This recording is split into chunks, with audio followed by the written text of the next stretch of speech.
प्रकाश, मुझे ये बताओ कि आज तुम्हारे ट्रांसप्लांट के 3 साल कंप्लीट हो गए हैं।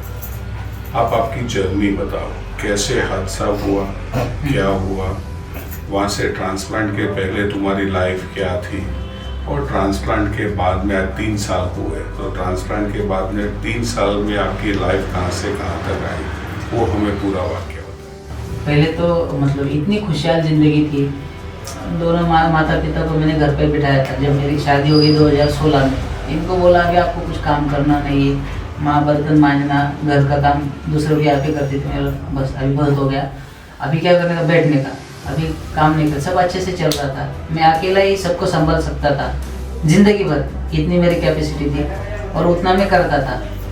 तो बाद में 2019 में उधर भी मैंने जगह ली और जगह लेके मैं वहाँ पे बांध रहा था। तो वो दिवाली के टाइम ये हादसा हो गया ताकि इससे बड़ा घर हो जाए, तो सब अपनी पूंजी से कर रहा था।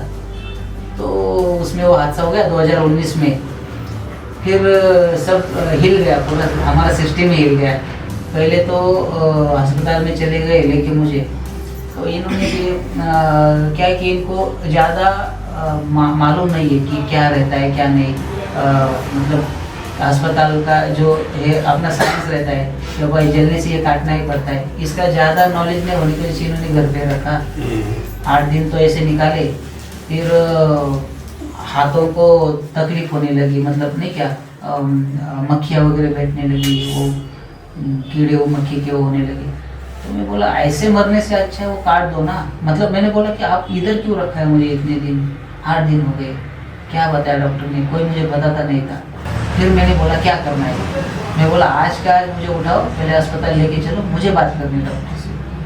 फिर लेके गए ससुर में, तो वो बोले हमने पहले ही बता दिया था कि काटना पड़ेगा। तो मैं बोला दिक्कत क्या थी, तो आपके घर वालों की दिक्कत है। फिर मैंने बोला नहीं, ये मुझे मालूम है, ये तो काटना ही है, आप आपका कार्य शुरू कीजिए, मैं इधर से हिलूँगा नहीं। फिर मैं एडमिट हो गया और फिर उसके बाद वो प्रोसेस चला। हाथ पैर तक 31 दिसंबर 2019 को डिस्चार्ज दिया ससुर से। फिर यहाँ पे घर पे आया और पूरा 6 महीने ही लगे, ज़्यादा भी नहीं। जून में तो मैं कवर था, जुलाई में फिर एक शिविर में पैरों का करके लिया। फिर चलने का मुझे बताया गया कि आपको सपोर्ट लगेगा किसी का, तो मगर मैं ये दोस्त को बुलाता था, वो दोस्त को कोई ज़्यादा आता नहीं था। वो कोरोना का पीरियड था ना। फिर इसको बोला तो आधा घंटा मुझे पहना के रखा कर, तब हाथ भी नहीं थे। तो फिर आधा घंटा में पहन के ऐसे बैठ जाता था, पैर कैसा लगता है कैसे नहीं, वो प्रोसेस। फिर एक दिन ये इधर काम कर रही थी और मैंने ऐसे ही दीवार को पकड़ के खड़ा हो गया। तो ये देखिए ये कैसे हो गया, मैं बोला मैं रहा खड़ा अपने आप से। फिर खड़ा रहने के बाद समझ में आया कि बैलेंस इधर उधर हो रहा है, हाँ आदमी नहीं। फिर दीवार को इधर पकड़ के थोड़ा थोड़ा, फिर बाद में इधर इधर ही चलने लगा। दूसरे ही दिन, तीसरे दिन बाहर निकला, चौथे दिन से फिर पूरा कॉन्फिडेंस आ गया कि बिना मतलब सपोर्ट के मैं खड़ा भी रह सकता हूँ और चल भी सकता हूँ। फिर उसके बाद से प्रोसेस यूज़ करने लगा। फिर मेरी माँ जिनके पास काम करती थी, अभी भी जाती है, तो वो जो खेर फैमिली है वो इतने सपोर्टिव लोग हैं।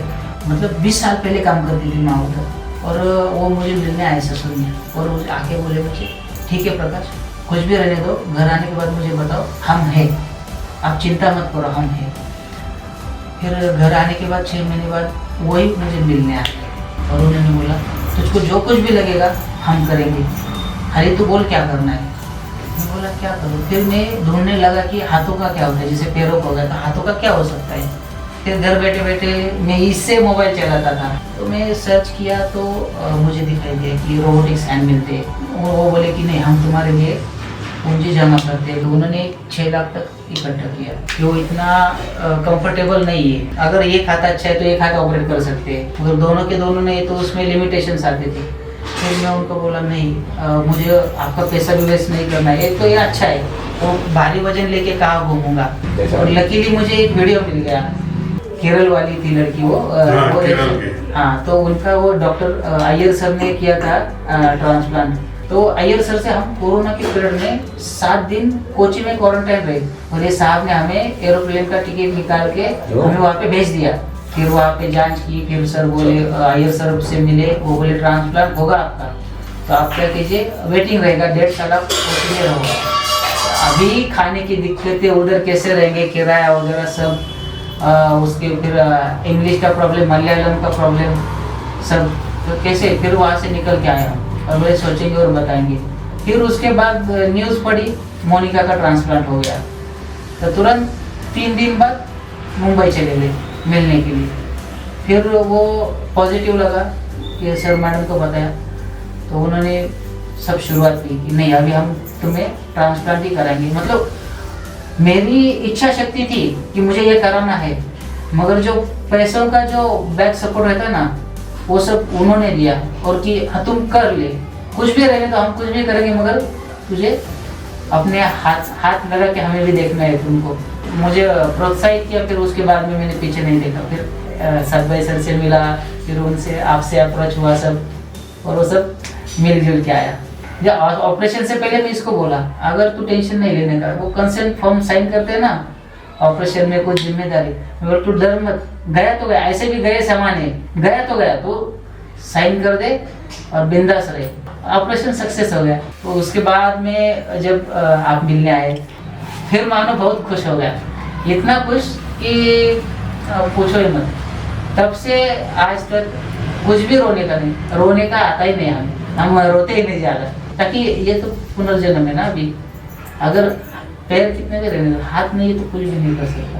हाथ का महत्व बहुत है। वैसे तो हर अंग का महत्व है, मगर सब अंग रहते हुए भी अगर हाथ नहीं रहेंगे ना, तो इतना डिपेंडेंट रहना पड़ता। मैं 2 साल 3 साल कैसे निकाला मुझे मालूम नहीं। उसमें इतनी भड़ास निकलता था इस पे, जो है वो इस पे मैं बहुत गुस्सा होता था, ताकि पहले से खुद का करने की आदत, समय पे आने की, सब करने का। फिर ये बेचारी काम करते रहती, फिर भी उसको बोलने का, माँ को डांटने का, मुझको ये चाहिए, वो बहुत टेंशन वाला समय था वो। मगर जब से हाथ बैठे तो पॉजिटिवनेस आ गया, और मेरा 4 महीने में हाथ एक्टिवेट हुआ, 4थे महीने में हाथ एक्टिवेट होने लगा, उंगलियाँ हिलने लगी, फिर आहिस्ता आहिस्ता थोड़ा थोड़ा ही हिलने लगी थी, फिर 6 महीने बाद थोड़ा थोड़ा करके, फिर 1 साल में तो बहुत ही काम हुआ। और अभी 3 साल बाद ऐसी स्थिति है कि मैं गाड़ी चलाता हूँ, मेरा खुद का बहुत सा काम करता हूँ, खाली छोटी चीज़ें नहीं उठाने को होती है, सुई धागा वैसे थोड़ी थोड़ी चीज़ें, वो काम नहीं आता है, बटन लगाना सब कर लेता हूँ। अब अकेला भी कहीं पे भी जाता हूँ। अभी 18 तारीख को मुंबई में अकेला गया था। अच्छा। हाँ, डॉक्टर सत भाई सर से, मैडम से मिलने। जो हाँ। ये आपके जो हाथ के पावर्स हैं, हाँ वो आगे हाँ अच्छे से आ गया अभी। अच्छा। अभी मैं 10 किलो तक ऐसे उठाता हूँ। अच्छा। हाँ, ओके। आधा किलोमीटर तक तो लेके जा सकता हूँ। क्या बात है। हाँ, 10 किलो आधा किलोमीटर तक ले जा सकता हूँ। आधा किलोमीटर तक ले ली। बहुत ही बढ़िया, बहुत ही वो बढ़िया। मैं करता हूँ ऐसे कि जितना भी हो सके। मतलब इसमें पावर है, मगर ये जो अभी इसमें है ना फिंगर्स, वो अच्छे से सेपरेटली वर्क करना बाकी है। वो अच्छे से हो जाए तो उसके लिए फिजियोथेरेपी, और वो स्पेशल फिजियोथेरेपी। इधर मैंने देखा बहुत सारे फिजियोथेरेपिस्ट, मगर उनसे कुछ नहीं हो पाया, मतलब इस पे ज़्यादा काम। ताकि उनके केस में ना, ये कहाँ पे हो सकते हैं? वो मैं जानकारी ले रहा हूँ अभी। और इसके सत भाई सर बोले इस पे एक ही उपाय है, वर्क करते रहो, जितना हो सके काम करते रहो, और जितना स्नायु मजबूत होंगे मसल्स, उतना वो ज़्यादा चलेंगे। तो मेरा वो कैसा होता है पावर तो होता है यार। पहले जो मिलाया था, हाँ तब नहीं, उससे भी ज्यादा है। यस, ज़्यादा है। मैंने आपको ही बताया था कि मैं जल्दी रिकवर होने वाला हूँ, ताकि मुझे होना ही है, ताकि बाकी सब आगे बहुत मेरे करना बाकी है। गेहूँ में से पत्थर भी चुनता हूँ, कंकर भी निकालता हूँ, ऐसे जितना हो सके आता है उतना। मतलब कुछ काम आता है, कुछ काम में लिमिटेशंस आते हैं, ताकि कुछ काम ऐसे पकड़ने के जो भी होते हैं वो उसमें लिमिटेशंस आते हैं। महाराष्ट्र का है वित्त विकास महामंडल करके, मुंबई स्थित है ऑफिस। दिव्यांगों के लिए अभी शिंदे सरकार, फडणवीस सरकार ने पिछले साल वो ई रिक्शा करके, ई कार्ड करके स्कीम शुरू की है दिव्यांगों के लिए, जिसमें 100% जो दिव्यांग है उनको अभी रिक्शा बांटी जा रही है। तो उसमें मैंने एप्लीकेशन दिया है, ये साल में मतलब 25 में आएगा शायद मेरे वो रिक्शा अप्रूवल। मतलब मेरा वेरिफिकेशन तो हो गया है, खाली अप्रूवल का बाकी है और वो रजिस्ट्रेशन करवाएंगे आरटीओ में। अगर वो आरटीओ का रजिस्ट्रेशन हो गया तो मैं पैसेंजर रिक्शा चलाने लगूंगा, तो उससे भी कुछ तो गुजारा हो जाएगा। आप क्या बताना चाहोगे? आप बताओ प्रकाश के 3 साल के बारे में। 3 साल के बाद अभी ना मैं तो कहाँ पे भी जा सकती हूँ, यानी टेंशन नहीं है क्योंकि वो सब खुद हाथ से करते हैं। मैं घर में नहीं न रही तो खुद खाना लेके खाएंगे। मुझे पहले बहुत टेंशन था कि बाहर जाने का मन ही नहीं था कि नहीं क्या ये घर में रहेंगे कैसे जाएगी क्या करेगी, लेकिन अभी मुझे लाने के लिए भी ये आते हैं। अच्छा काम पे आप जाती हो हाँ, तो तो प्रकाश लाने के लिए गाड़ी लाने लेके के आते लिए हैं। भी ये आते। तो अभी ना पहले से आनंद बहुत है कि हमने तो सोचा था जब हैंड हमें आए ना, रात भर सोए नहीं हाथ लगाने के बाद। बहुत खुश हो कि सब खुद का चल रहा है, अच्छे से चल रहा है, पहले से ज्यादा खुश हो। मुझे धार्मिक परिवार पटेल के परिवार है ना, उन पे ज्यादा गर्व है। इतना बड़ा निर्णय उन्होंने लिया, वो मतलब इतना महत्वपूर्ण है कि क्या बताऊं। उनका निर्णय सबसे महत्वपूर्ण है और उसमें आपका योगदान वो भी अभूतपूर्व है। हम तो हमेशा बोल देंगे डोनर जो है वो महान है। क्या धार्मिक अमर हो गया है।